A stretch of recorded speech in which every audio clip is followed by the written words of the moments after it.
स्त्रिया चरित्र जाने नहीं कोई, कसम मारकर सती हुई।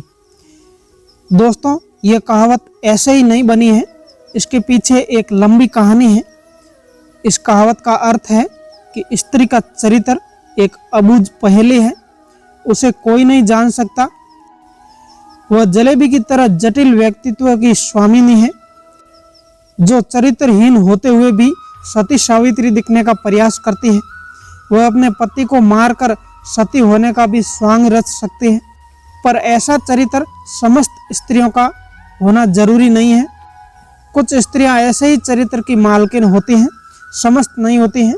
आओ आज एक कहानी सुनते हैं कि यह कहावत कैसे बनी।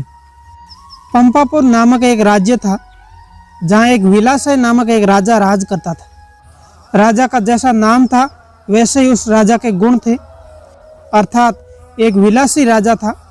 पूरे राज्य में स्वच्छंदता का बोलबाला था। न केवल पुरुषों का अपितु स्त्रियों का भी हद दर्द तक चारित्र पतन हो गया था। विवाहेतर संबंध कायम रखना एक आम बात थी उस राज्य में। उस राज्य में सुधर्मा नामक एक लकड़हारा रहता था। उसकी पत्नी का नाम सुलक्षणा था। सुधर्मा सुबह सुबह लकड़ी काटने वन में चला जाता था और देर शाम तक वापस लौटता था। दिन भर घर में सुलक्षणा अकेली रहती थी और बोर हो जाती थी। सुलक्षणा अति सुंदर स्त्री थी और सुलक्षणा अपने रूप यौवन को आईने में देखकर हर्षित होती रहती थी।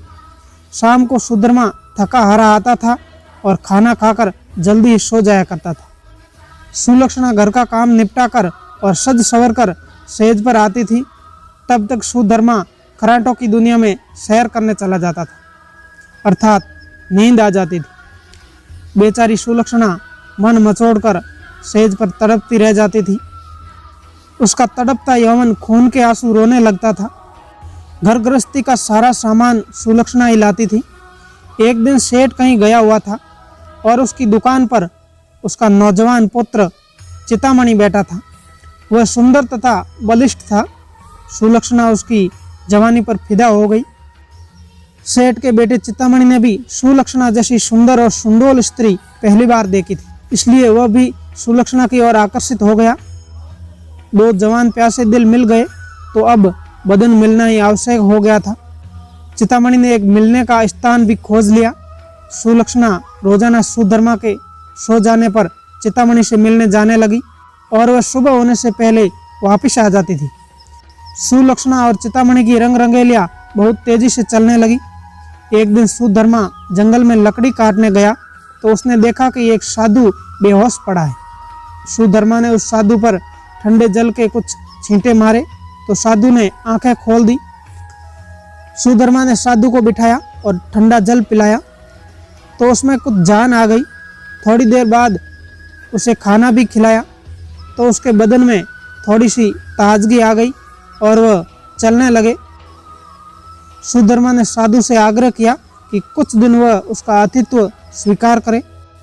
सुधर्मा के आग्रह को साधु महाराज टाल नहीं सके और शाम को वे साधु महाराज सुधर्मा के साथ उसके घर गए। साधु को देखकर सुलक्षणा के तन बदन में आग लग गई। उसे लगा कि अब उसकी चोरी पकड़ी जा सकती है, इसीलिए वह साधु को घर में नहीं रखने की जिद पर अड़ गई। सुधर्मा ने उसके सामने समर्पण करते हुए कह दिया कि साधु महाराज बस 1-2 दिन ही रहेंगे। इस पर सुलक्षणा राजी हो गई। रात में सबने खाना खाया और साधु महाराज के लिए आंगन में चारपाई बिछा दी। सुधर्मा खाना खाने के बाद तुरंत ही सो गया, लेकिन सुलक्षणा की आंखों में नींद कहाँ थी, वह तो चितामणि की सूरत में बसी थी। उसका मन उड़कर चितामणि के पास चला गया था, मगर बदन तो सुधर्मा के घर में ही पड़ा था। यौवन को मन से ज्यादा तन की जरूरत होती है। सुलक्षणा को उसका बदन जलता हुआ महसूस होने लगा। उसकी आग बुझाने के लिए उसे चितामणि के सागर की आवश्यकता थी। सुलक्षणा उठी और उसे देखा कि सुधर्मा खराटे की नींद ले रहा है। तब वह साधु के पास गई। साधु भी चुपचाप लेटा था।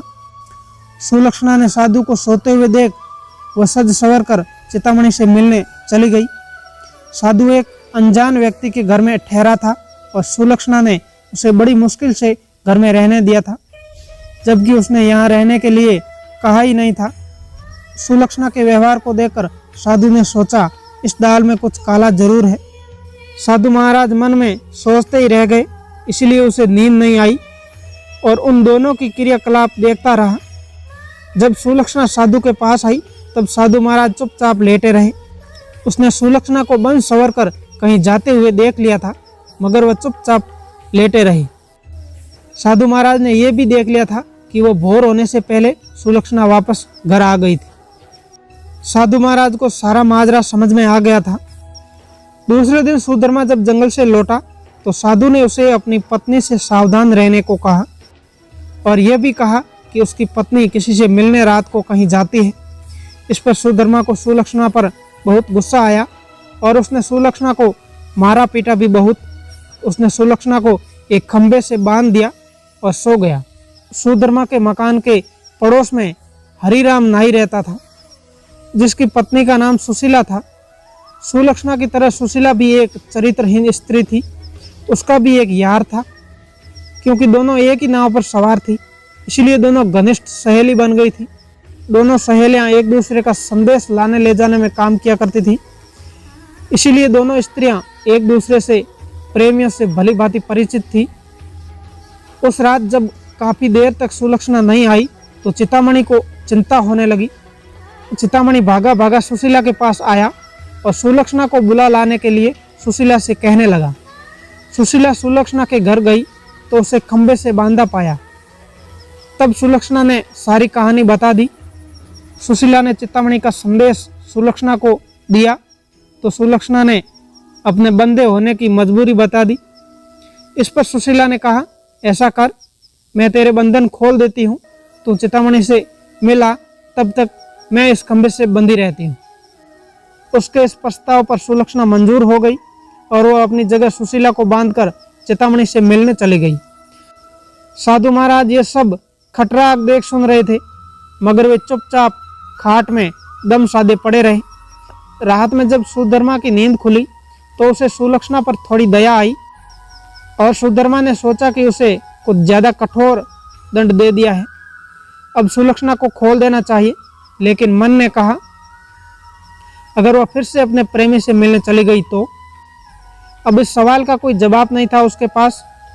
उसने सोचा कि यदि इस बार सुलक्षणा वचन दे दे कि वह अपने प्रेमी से मिलने नहीं जाएगी, तब मैं उसे खोल सकता हूँ। सुधर्मा ने जोर से आवाज लगाई, कलंकिनी, अगर मुझे तू यह आश्वासन दे दे कि तू उससे मिलने नहीं जाएगी तो मैं तेरे बंधन खोल दूंगा। लेकिन वहां तो सुलक्षणा नहीं थी, अपितु सुशीला बंधी हुई थी। सुशीला ने सोचा कि यदि वह कुछ भी बोलेगी तो उसकी आवाज से सुधर्मा को पता चल जाएगा कि वह सुलक्षणा नहीं है, कोई और है, तो फिर सारा भांडा ही फूट जाएगा। इसीलिए वह कुछ नहीं बोली और चुप रही। उसके इस तरह चुप रहने पर सुधर्मा को गुस्सा आया। सुधर्मा ने गुस्से में आकर कुल्हाड़ी फेंक दे मारी। कुल्हाड़ी सीधी सुशीला की नाक पर जा लगी और उसकी नाक कट गई। सुशीला अंदर ही अंदर सारा दर्द सहन कर रही थी, मगर उसने एक भी चिल्लाहट नहीं निकाली।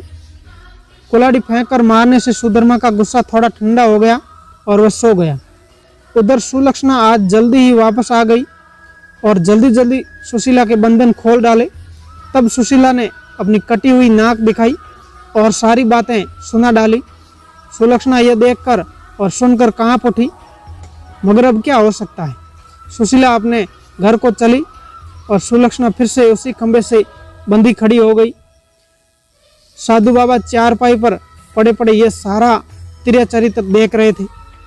थोड़ी देर बाद जब सुधर्मा की नींद खुली तो उसने अपनी पत्नी सुलक्षणा से फिर से कहा, देख तू अब भी मुझे सही सही कह दे और मुझे ये वचन दे दे कि तू फिर कभी उससे मिलने नहीं जाएगी तो ठीक रहेगा, नहीं तो जिस प्रकार मैंने तेरी नाक काटी है अब तेरे दोनों कान भी काट दूंगा। फिर तू नक कटी और बूची हो जाएगी, तब तेरा घर से निकलना ही मुश्किल हो जाएगा। उसे पता था कि नाक उसकी नहीं सुशीला की कटी है और इस बात का पता सुधर्मा को नहीं था। अंत में इस नासमझी का फायदा उठाना चाहिए। तब सुलक्षणा ने तिर्य चरित्र दिखलाते हुए नाटक करना शुरू कर दिया और जोर जोर से रोना शुरू कर दिया। रोते रोते बोली, तुम मर्द लोग बड़े बेरहम होते हो, अपनी पत्नी पर झूठा इल्जाम लगाकर उसकी नाक काट देते हो। मैं कोई उल्टा स्त्री नहीं हूँ जैसा कि तुमने मुझ पर आरोप लगाया है। मैं एक पतिव्रता स्त्री हूँ और मैं आज तुम्हें यह सिद्ध करके दिखा दूंगी कि मैं कितनी सती, नेक और पतिव्रता हूँ। ऐसा कहकर उसने आसमान की ओर देखा और भगवान को संबोधित करते हुए बोली, हे प्रभु, हे माता गौरी, हे समस्त देवी देवताओं, हे दशों दिशाओं, आप सभी मेरी बात ध्यान से सुनो और मेरे साथ न्याय करो।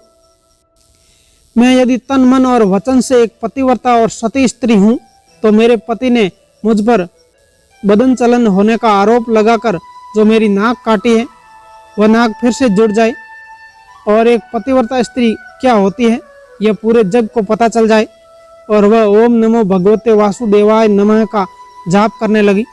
सुधर्मा यह सब देख और सुन रहा था। अभी 3-4 बार ही मंत्र का जाप हुआ था कि सुलक्षणा चीख पड़ी, मेरी नाक जुड़ गई, मेरी नाक पहले जैसी हो गई। हे भगवान, तेरा लाख लाख शुक्रिया जो तूने एक पतिव्रता स्त्री की लाज रखी है और मुझ पर बदनचल होने का झूठा आरोप जो मेरे पति ने लगाया है उसे खारिज कर दिया। मैं आपका यह उपकार जिंदगी भर नहीं भूलूंगी भगवान। और उसने नीचे धरती पर झुककर भगवान को प्रणाम किया। तब तक सुबह हो गई थी। सुधर्मा को उसकी बातों पर विश्वास नहीं हुआ, इसीलिए वह उसके पास आया और उसकी नाक को छूकर देखा, वह पहले जैसी थी। वह सुलक्षणा को आश्चर्यचकित देखता ही रह गया और अपनी गलती पर पछताने लगा। उधर सुशीला ने अपने चेहरे पर एक कपड़ा इस तरह लगा लिया कि नाक दिखाई ना दे। सुबह होने पर नाई हरिराम अपनी दुकान जाने लगा तो उसने अपनी पेटी संभाली। उसमें एक बड़ा वाला उस्तरा नहीं था। उसने सुशीला से कहा कि वो बड़ा वाला उस्तरा ला दे। सुशीला नाक कटने से चिढ़ी हुई थी तो उसने हरिराम की तरफ एक चाकू फेंक दिया और कहा, ले ले तेरे बड़ा वाला उस्तरा। बड़े वाले उस्तरे की जगह चाकू देखकर हरिराम का पारा 7वें आसमान चढ़ गया। उसने अपनी पेटी खोली और एक छोटा उस्तरा निकाला और उसे सुशीला की ओर फेंक कर मारा। सुशीला की चाल कामयाब हो गई। वह यही तो चाहती थी कि उसने उस्तरा हाथ में पकड़ा और जोर से चिल्लाने लगी, अरे मेरी नाक कट गई, हाय मेरी नाक काट दी। उसकी आवाज़ सुनकर अड़ोसी पड़ोसी आ गए और वहाँ भीड़ लगने लगी। लोगों ने देखा कि सुशीला की नाक कटी हुई है और उसने हाथ में एक छोटा उस्तरा है। सुशीला कहे जा रही थी कि उसके पति ने उसे बदनचल बताकर बेवजह ही उसकी नाक उस्तरे से काट दी। लोगों ने सुशीला की बात सही मान ली और हरिराम नाई की खूब धुलाई कर दी। इतनी देर में राजा के सिपाही आ गए और हरिराम नाई को पकड़ कर ले गए।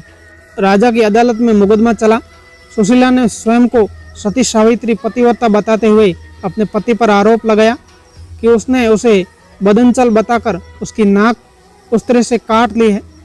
उस्तरा भी था और सुशीला की नाक भी कटी हुई थी। एक पति पत्नी पर मिथ्या आरोप क्यों लगाए? अंत में राजा ने हरिराम नाई को दोषी मानते हुए उसे मृत्युदंड सुना दिया। इस मृत्युदंड की चर्चा पूरे राज्य में फैल गई। सुधर्मा के घर में ठहरे हुए साधु महाराज ने भी उस हरिराम नाई की मृत्युदंड की बात सुनी। उसे दोनों स्त्रियों के तिर्य चरित्र का संपूर्ण ज्ञान था। उसकी चपेट में एक निर्दोष व्यक्ति हरिराम नाई आ गया था और उसकी जान से हाथ धो रहा था। तब वह राजा के पास गया और संपूर्ण घटनाक्रम राजा को कह सुनाया। राजा ने सुधर्मा और सुलक्षणा को दरबार में बुलवाया और कड़क कर सारी बातें सही सही बताने के लिए कहा। तब सुलक्षणा और सुशीला ने सारी बातें सही सही बता दी और उसने स्वांग को भी बता दिया। अब मामला पूरी तरह से साफ हो गया था। दोनों स्त्रियों का अपराध सामने आ गया था और हरिराम नाई निर्दोष सिद्ध हो गए थे। इस षड्यंत्र के लिए दोनों स्त्रियों को भीषण दंड दिया जाना था, लेकिन स्त्री, बालक और साधु को मृत्युदंड नहीं दिया जा सकता है। इस शास्त्रीय विधान के अनुसार दोनों स्त्रियों के नाक कान काटकर उसे छोड़ दिया गया। इस पूरे वृत्तांत को देखकर साधु महाराज बोल पड़े, तिर्य चरित्र जाने नहीं कोई, कसम मारकर सती हुई। दोस्तों आप हमारे चैनल पर पहली बार पधारे तो चैनल को सब्सक्राइब करके बेल घंटी ऑल पर क्लिक करें। ऐसी मैं कहानी आपके साथ मोटिवेशनल कहानी लाता रहूँगा। जय हिंद, जय भारत। मिलते हैं नेक्स्ट वीडियो।